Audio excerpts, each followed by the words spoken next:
and 6, Kyle Lowry with the ring, Kawhi Leonard bringing the chips to the city. I want my chips with the dip, that's all I know. I don't want my chips plain, I want my chips with the dip. So bring them dips. You see what my hat says, not finals, not Eastern Conference, not nice try, or see you next year, champions. Let's go, talk. That's who did I steal from? Price tags on making the world feel something. They don't have enough to satisfy a real one. Logical Raptors Fanatic. Shoot trying to miss. Like every shot. Logical Raptors Fanatic. Try to make it so I was gonna act surprised. Logical Raptors Fanatic. Love the game of basketball. I mean, it's just more question you have to ask me in order for me to tell you about. Logical Raptors Fanatic. I just can't give you a whole spiel. I don't even know where you're sitting at. Salute, real ones. Project Truth always. Mike G back here with Logical Raptors Fanatic. And today for the 2023 off-season kickoff finale, I'm just going to talk to you guys from the heart. I just want to talk about the logic behind me being positive and why I try to look at the positive side of things and go into that a little bit deeper, because I just want people to be aware of different things and whatnot. And obviously I'm not perfect, I don't get everything right, but I am trying to learn and try to stick as close to the truth as possible that I can determine from the raw data. But I also do make mistakes too. But what it's truly about when I'm looking at the Raptors and how I look at them and how I talk about them, my mindset is definitely very structured in that way of understanding certain things in that kind of time frame of what happens in the moment and waiting afterwards to really find out what's happened, because that's when usually things come out afterwards. They don't come out when the things happening, or else that can maybe exacerbate issues, right? So obviously things come out after time, and that's when I like to really look at things, when everything's available, all the pieces of information are available. I can speculate up until a point, right? But I want to really just mainline a lot of that raw truth and try to go down to the deeper workings of the Raptors and continue to do that during this off season. I have a great, interesting exit interviews first, and then we're going to talk about CBA stuff. I have a lot of plans for this summer. But before all that happens, let me go into how I feel about the Raptors and fandom in general, in a sense, and looking at the lens through a parasocial relationship. There's an observation I've found with a lot of online stuff and on a lot of online groups of fans of different things, because I'm a fan of a lot of different things. And parasocial relationships are really interesting. Like, there's para-love, there's para-hate. Like, let's use an example, like Amber Heard. There's a lot of people that were like a fan of her and like liked her and thought that she was a good person and she's good looking and she seems really smart and genuine in her movies. But then that whole trial thing happened, and instantly a lot of people flipped the switch from para love, in a sense, a love of an idea of a person that you see, because you don't actually know the person, you just know them through what you see, right? Like a parasocial relationship, in a sense, right? So they were always that person, but we didn't see that part, right? And that made us either overlove them or overhate them, in a sense, when they were always kind of a person in the middle. And I think that's where there's a lot of things where I like to look at things from, take all the stuff and just look at the thing directly, analyze the raw, and drop like that kind of the notions of my own bias and try to like take that information and then add it to the other pieces of information that are concrete. Because there's also a way where we can see things that aren't there that can create a para-hate relationship, in a sense of, let's say with Fred VanVleet. Well, there's a clear example with Fred VanVleet. He says bet on yourself. So people would assume that he only cares about money, in a sense, but that's not necessarily true. And that incorrect idea of him, because we don't actually know him in real life, because if you could talk to the guy, I'm pretty sure 5 minutes with the guy could make you feel that he is genuine or whatever, but you don't get that chance, right? So we have to determine from what he says and what we think of him from a farther distance, right? So certain ideas can cloud the general idea of that parasocial relationship. And I think everyone just needs to be careful on either side of not hating too much or loving too much based on what they see and what they interpret, because things aren't always exactly as shown, in a sense. There's two things at play, right? There's a lot of money at stake, images and whatnot, and people tune their images according to monetary demands. But then there's also the real person behind these characters, like actors or like singers and rappers. They have personas, right? You have to look at that persona, but then check that this is a real person and know that the persona doesn't control their actions and such. It's a real person behind the persona, and the persona is just a front in order to take advantages of certain opportunities, right? So I think there's a lot of different ideas and confusions, and that's where we get into this kind of mix of where if there's a lot of para-hate, that seemingly becomes the truth. And then there's this para-love on the other side, where if you're in the middle, you feel like you're getting attacked from both sides. And I feel for those people, like I really do.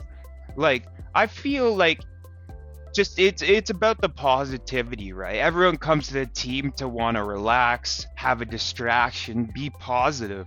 Your life is so negative. Why have a hobby where it's all about the negativity, right? So it's not para love in a sense, but just being positive about the outcomes. Like you have to, scared money doesn't make money, so you have to put your guts on the line sometimes and believe in something, and sometimes you're going to be let down a bit, but don't let it destroy your perception of something, because para-hate is not a good place to be in.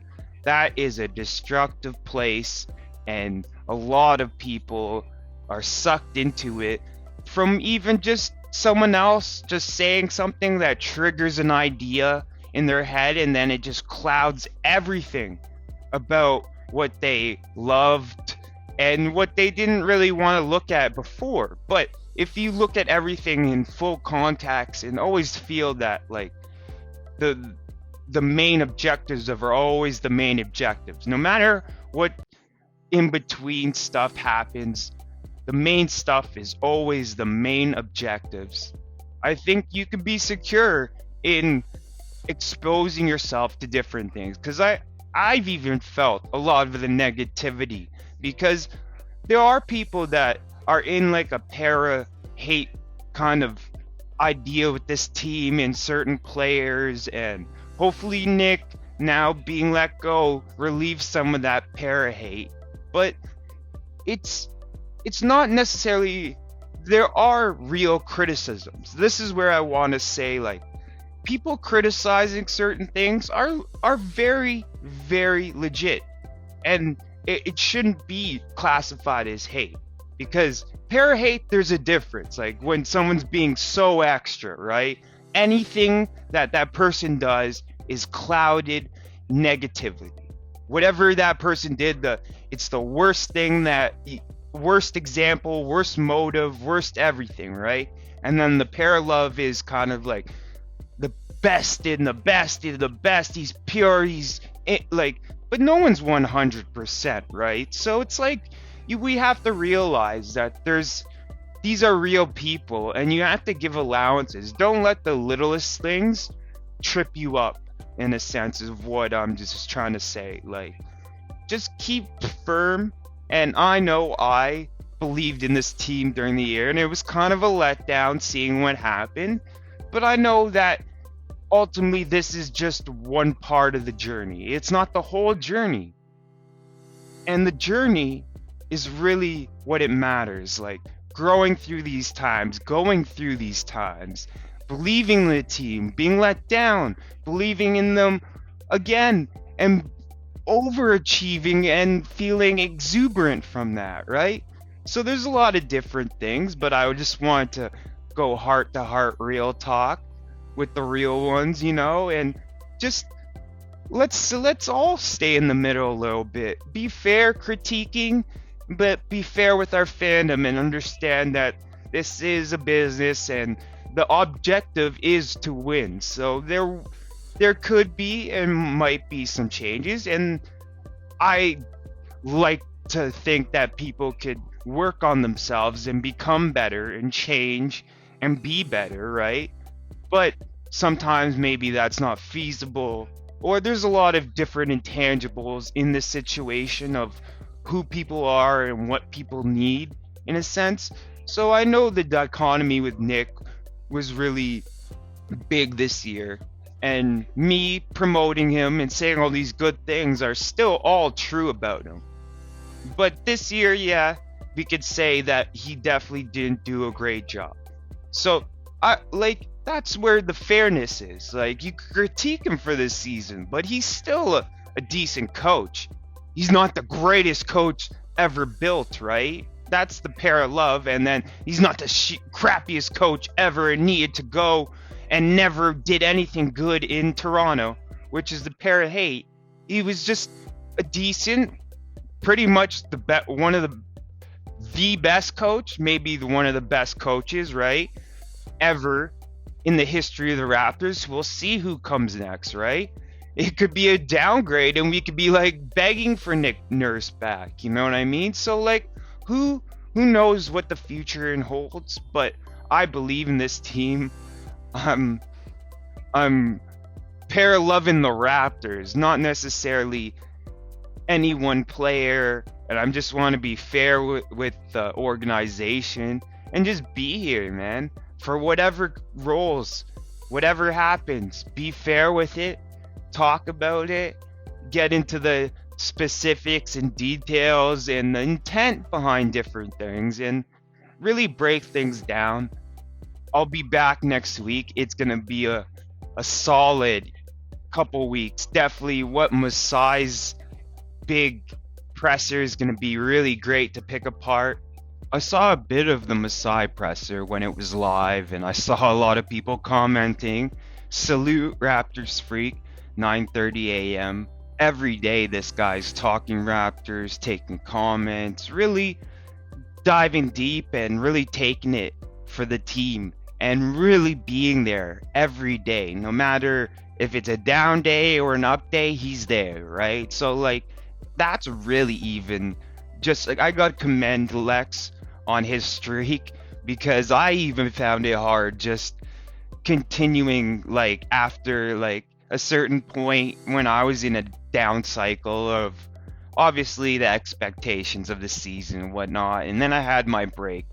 So definitely respect Lex every day. This guy is on a crazy Iron Man streak. You got to check him out, sub up, check out his stuff. But other than that, like, it's going to be an interesting couple weeks. I'm going to dive into things. I'm going to find some great clips to talk about. Some of the narratives that were happening this season we'll put to bed or confirm. Well, this is where we start sussing out a lot of the different things that happened this season in aims to fix them and move forward and become what we were supposed to be this season, next season, with Pirtle and the new traditional lineup and maybe a new coach that has some fresh ideas with the guys we have. And it could be really interesting. We could definitely pop So it's Masai's got a bunch of assets, and we're in a good place. So I'm gonna leave it off here. Salute the real ones. Project Truth always. Logical Raptors Fanatic out. Mike G. Mike G. Oh man, I love my team. Man, I love my team. I would die for them. Not just cause I want to, cause I got to. Put the squad on your back, did the impossible. It's only logical, it's fitted from the heart. Problems hit the gym, they all work out. MVP, MVP. And even next season looking like a breeze.